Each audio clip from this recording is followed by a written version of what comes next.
Hey there. Very short video, hopefully. This is just to demonstrate something I produced recently. I actually released it. We're talking maybe 3-4 weeks ago, and it's simply an extension to the Pi agent harness. If you're not familiar, if we just type Pi in here, skip that message. This is the agent harness. So we've got it's a nice open source harness. There's lots of information on the web about it. I'm not going to spend too long talking about it in and of itself, because I would probably want to be here for a while to do it justice. It's a fantastic little repository project tool, but it essentially is like an open source version of Claude Code, Codex. Although Codex is the source code is open source as well, actually, but that's beside the point. And yeah, it's really, what I really like about it is I'm a NeoVim user, so I like to do my editing inside NeoVim. And I like that because it starts off as Vim starts off as minimal. I like Vim motions, and then Vim's fairly minimal. And then when I got into NeoVim, it's because like the plugin system, you start adding your own little bits to it, your own little extensions and plugins, and customizing it to how you want it to work. And that's what I want to talk about today, is an extension or plugin I wrote for the Pi agent harness. It's a tool that allows you to control subagents. I've got a little diagram here. Little subagents in other agent harnesses. So we've got, like, for example, our Pi agent can control an agent inside Claude Code, Codex, Copilot CLI. There's a myriad of reasons the way you might want to do that. For example, Claude Code, theoretically, if you're using a subscription, you can only access the Claude Code models inside Claude Code. Therefore, if you want to have Fable doing stuff, but maybe it's like a review or something, but you can't use it in Pi itself because you don't want to pay the API cost, and you want to use your subscription, you'd have your Pi agent do its work and then send it off to Fable to do a review. Or maybe you've got certain optimizations that you want to take advantage of in certain harnesses. For example, like if you do a web search with Codex, then you will utilize OpenAI's web search capabilities and all that comes with that.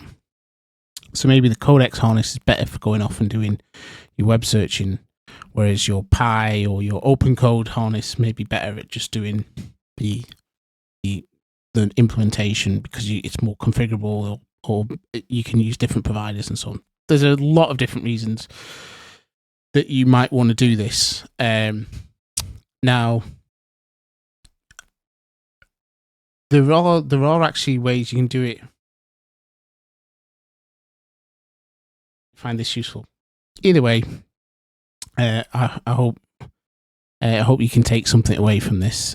So what I've built is something that uses another tool that I wrote called AgentShell. And AgentShell is like a way that you can call these agent CLI tools via the standard in and out route, and it allows you to do that programmatically. So it's written in Python, and an example of how it would work is you would construct an agent shell object, and as part of that you pass the argument in to the constructor of what agent type you want. So like, for example, Claude Code. And then you can then, with that object, you can then go away and execute a command with a prompt, sort of saying, can you tell me about this project, for example. You can do things like pass what tools the agent can use, and you can set the model. You can also set things like the effort and so on. And then you get a response back, and then you do what you want with that response programmatically. So using AgentShell, I was able to create a TypeScript to Python bridge. So basically, I wrote a worker that would call AgentShell, and TypeScript would call that worker, and that would communicate over standard in and out as well. And then that way we've got TypeScript bridged to Python, because Pi is written in TypeScript and script there. I guess you want to see it a little bit. So if we let's just clear this.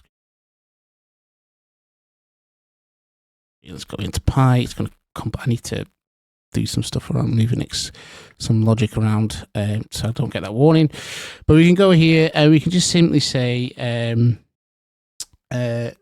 please. So at the moment we're on GPT 5.6 Sol, right? And we can just kind of say, please use a Codex Lunar Max agent to explore the Git history. Okay, and that's going to go off now. It might check what models are available. Yeah, it's listing the models, and it's going right which one's lunar, and so it's doing that.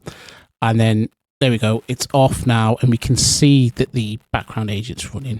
And we even get like a little. I've tried not to make this too intrusive, but we can get like this little last activity. So there's a warning reported, but now we can see it's running shell commands. So we can do that, and then we can run these in Power, and it's not blocking as well. And we can sort of say, what does the agent's MD tell you about this repo? And so that's going on in the background, but it's not blocking anything. And I did the initial iteration, it was. And then as soon as I used it, I was like, oh my god, yes, of course, we don't want this to be blocking. So that soon changed. But we can also launch multiple. Can you launch another subagent, this time using Claude Code Haiku to evaluate the tests? Okay. And you can see there it's come back with information. It tells me there isn't an agent file, actually. There is one in another extension I've been working on. But yeah, so it's gone off. It's going to launch a Claude one. So we've got a Codex and a Claude model coming in. It's needing me to log into Claude. Okay, so I guess we'll try. Can you use OpenCode agent instead? Let's get it to do that. So what the other thing you can do with this, because we're sort of seeing some of the agents activity come back to us. It's not like that. I should have actually specified what agent to use. It's going to use Big Pickle, which is a free one. Very good. Okay. So because we've got that, the other thing you can do, you can set everything to silent as well. So if you set it to silent, then it'll just say subagent responses are now hidden. So I won't get like the huge wall of text that come in. So I'll tell you what, let's just do this. Okay, so we can see the agents came back. They've got this wall of text coming in. So there was a warning that came in as part of the subagent. That's just saying Codex ignores some of the allowed tools capabilities. But yeah, you get the response back in there, and then the agent can give us a nice little breakdown of what's gone on. And then above that, I think we saw. So let's keep going. The OpenCode evaluation came in as well. So they did just. One thing I am kind of like where I am right now is, what we've talked about there is essentially like an interaction where we've got like a user, right? And then we've got our little agent bod. I'll try and do it justice to the ears. It's all in the ears, isn't it?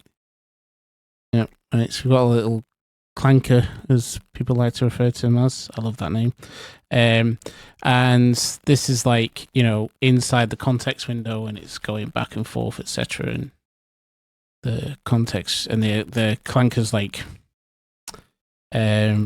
he's like calling tools, etc. as well. So maybe there's more of this, more of him than it is the user. But like, yeah, this is like, this is our like context array, context window array. If you think of it like an array, and as the agent is like building up context while your discussion, like planning or investigating or researching what you want it to do, you start to enter what's affectionately known as the dumb zone, which is like once you have so much context within there, then the agent performs, or the model performs less than optimal. Might start omitting instructions that you have, miss things that you've asked it to do. So trying to keep this to a minimum, especially when you're doing something complex like implementing some code or implementing some tests, it's really good. And this is obviously why you might end up with like let's just say this. Let's call this like our planning phase. So this is like our plan, right? So this is really like the plan of the context window that you build up, which, maybe it's a big document and so on, or maybe it's just how you're chatting. I just like to chat to the agent, talk about some of the code or the solution or the feature, what I'm talking about, and then we kind of build up an agreement, and I'm like, yep, I think you know what we're talking about. But that might take a while, and we might be at like a 50k, 80k context at that point, and I don't like to go beyond like 150. With subagents in Claude Code, April 2005, something like that. So, yeah, a well-established pattern is like you might have like your test-driven development agent that goes away and writes failing tests, right? And then you have like your coding agent that makes the tests green, and then at the end of it all, you've got like Big Daddy reviewer agent that's coming in and like, yeah, oh no, you've changed the way you do functions. There's way too much going on in there. He's acting like you're a senior software engineer, yada yada yada. Which each their own. But so this is a well-established pattern that I think people have been doing for a while, and I think it's effective. So being able to do this in Pi is useful. Because remember, one of the things we actually have is Pi up here as well. So you can call Pi itself. So you can just call Pi subagent. But where I was going with this, right, is really what's going on in my day to day is like this, yeah. And this bandwidth and management is like, it's a lot. So managing these different agents and plans and so on is the phrase that you hear a lot is cognitive load. And yeah, I wrote a LinkedIn article. Sorry for people that don't like LinkedIn. I'm not a great fan myself, but and I talked a little bit about this. And one of the people I mentioned is this guy Kun Chen, who did a really fantastic. I thought it was really inspiring write-up of like his setup. And it's kind of like, what's up, everyone? Oh. I'm still in shock. There we go. What's up, Con? But anyway, so it was like one of them things where like you were kind of doing all these little things, but like not as well as he was, and just some really nice ideas. So it was really cool to see that. But what he talked about a lot, and what he stressed, and what I, come to realize is it's about cognitive load. And I really, he built this program. I don't use it myself, but I get the idea behind it, and I'm kind of like feeling my way towards that myself. Just not as optimally as he has, but he's built this program called FirstMate, which I think is really fantastic concept. And really, all this, instead of just doing all this stuff, you're like talking to one agent who's then kind of like doing all this, who's delegating to these guys, right? And you're in, and the users are interaction. So you are, it's me. You're interacting with this one dude here, this one clanker, and he is like, he's off going, yeah. I'll speak to all these, and then you're just like, because the way when you get into like the way it's gonna go, you really need to put a lot of structure around it, and that's something I'm working on myself. Building up my own workflow around that, and this was one of the things I wanted to do as part of it. Obviously, just having, because at the center of it, I want to use Pi, because going back to what I said at the start of the video, which was that Pi is obviously it's like a really customizable tool. So for that, in that sense, that's one that appeals to me. But anyway, that is enough of that, I think, for today. I'm going to call it there. So thanks for watching. I hope you got something out of it. And I do have so much going on. So yeah. But yeah, thanks for watching. Cheers. Take it easy.